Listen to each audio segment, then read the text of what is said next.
कहानी। दिव्या एक खुद का ब्यूटी पार्लर खोलना चाहती थी। फिर एक दिन दिव्या बैंक से लोन लेकर पार्लर का सामान खरीदने के लिए दुकान पर जाती है। आंटी जी, मुझे एक ब्यूटी पार्लर खोलना है। मुझे उन सब चीजों की जरूरत है जो ब्यूटी पार्लर में इस्तेमाल होती हैं। इतना कहकर दिव्या दुकान की मालकिन को सामान की लिस्ट पकड़ा देती है। तभी दिव्या अपना पर्स टेबल के ऊपर रखकर दुकान में घूम घूम कर सामान देखने लगती है। उस दुकान की मालकिन बहुत लालची थी। वो दिव्या का पर्स देखकर उसके मन में लालच आ जाता है और वो चुपके से पर्स में रखे सारे पैसे चुरा लेती है। फिर थोड़ी देर के बाद दिव्या ढेर सारा सामान पसंद कर लेती है। जी, मैंने ये सब पसंद किया है। चलिए जल्दी से आप मुझे पैकिंग करके दे दीजिए। इन सब सामान के तुम्हें 1 लाख रुपए देने होंगे। नहीं आंटी जी, मैं पैसे साथ लेकर आई हूँ। लेकिन जैसे ही दिव्या अपना पर्स खोलती है तो उसके होश उड़ जाते हैं। नहीं, ये क्या हो गया? मेरे पर्स में रखे सारे पैसे कहाँ चले गए? क्यों री लड़की, तेरे पास पैसे नहीं है तो यहाँ आकर तूने मेरा समय बर्बाद क्यों किया? चल भाग यहाँ से। नहीं आंटी जी, मैं सच कह रही हूँ। मेरे पर्स में 1.5 लाख रुपए थे। मैंने आज सुबह ही बैंक से लोन लिया था। लेकिन कविता उसकी एक नहीं सुनती और उसे धक्के देकर दुकान से बाहर भगा देती है। दिव्या दुखी होकर वहाँ से चली जाती है और एक पेड़ के नीचे बैठकर रोने लगती है।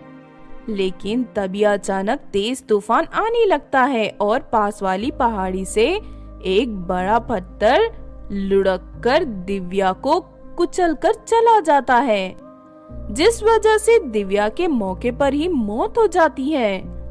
मरने के बाद दिव्या एक चुड़ैल बनकर इधर उधर भटकने लगती है। भटकते भटकते दिव्या कविता की दुकान के पास पहुंच जाती है। मैंने उस लड़की को बेवकूफ बनाकर उसके पास से 1.5 लाख रुपए चुरा लिए। आज तो मेरी बहुत अच्छी कमाई होगी। ये सुनकर दिव्या को गुस्सा आता है। अच्छा, तो इसने मेरे पर्स से पैसे चुराए थे। अब मैं इसे अपना बदला जरूर लूंगी।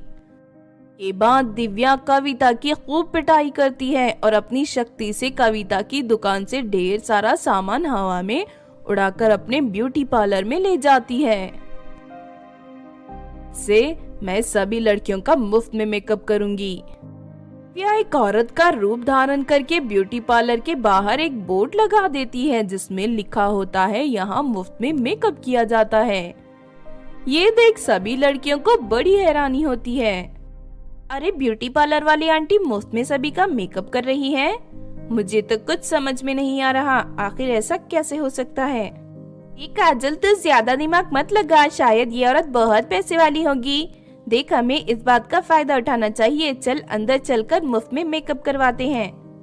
इसके बाद दोनों लड़कियां दिव्या चुड़ैल के पास मेकअप करने पहुंच जाती हैं। दिव्या चुड़ैल मेकअप में अपनी शक्तियां मिलाकर उन दोनों लड़कियों को बहुत खूबसूरत बना देती है। अपने आप को आईने में देख दोनों लड़कियां बहुत खुश होती हैं और चारों तरफ चुड़ैल के ब्यूटी पार्लर की तारीफें करने लगती हैं।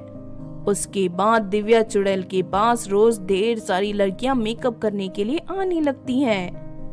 धीरे धीरे दिव्या चुड़ैल सभी लड़कियों को खूबसूरत बना देती है। लेकिन फिर एक दिन पारुल नाम की लड़की दिव्या चुड़ैल को उसके असली रूप में देख लेती है। हे भगवान, ये औरत तो एक चुड़ैल निकली। ये मुफ्त में मेकअप का लालच देकर सभी लड़कियों को अपनी जाल में फंसा रही है। एक दिन ये सभी लड़कियों को जान से मार देगी। मैं अभी जाकर लोगों को इसकी असलियत बताऊंगी। लोगों को जाकर चुड़ैल की असलियत बता देती है। उसके बाद चुड़ैल के ब्यूटी पार्लर के बाहर बहुत सारे लोग इकट्ठे हो जाते हैं। तो भाइयों, इस चुड़ैल के ब्यूटी पार्लर को घेर कर आग लगा दो, वरना ये चुड़ैल सभी लड़कियों को जान से मार देगी। लेकिन तभी वहाँ काजल आ जाती है। जाओ, तुम लोग इस चुड़ैल को क्यों मारना चाहते हो? इस चुड़ैल ने आज तक किसी को कोई नुकसान नहीं पहुंचाया। ये लड़कियों का मुफ्त में मेकअप करती है, सिर्फ अपनी इच्छा पूरी कर रही है। फिर काजल के समझाने के बाद सभी लोग उसकी बात से सहमत होकर वहाँ से लौट जाते हैं। इस तरह सब कुछ ठीक हो जाता है और सभी लड़कियां फिर से दिव्या चुड़ैल के पास मेकअप करवाने आने लगती हैं। आपने देखा दोस्तों चुड़ैल के मेकअप की कहानी। इस कहानी से हमें ये सीख मिलती है कि लोगों की भलाई के लिए अच्छी सोच के साथ किया गया कोई भी काम कभी बुरा नहीं होता। इसीलिए बिना सच्चाई जाने हमें कभी भी किसी के बारे में गलत राय नहीं बनानी चाहिए। अगर ये कहानी आपको अच्छी लगी हो तो जरूर लाइक करें और हमारे चैनल छोटू टीवी को सब्सक्राइब भी कर लें। और हाँ दोस्तों, हमें कमेंट करके जरूर बताना कि आपको कहानी कैसी लगी।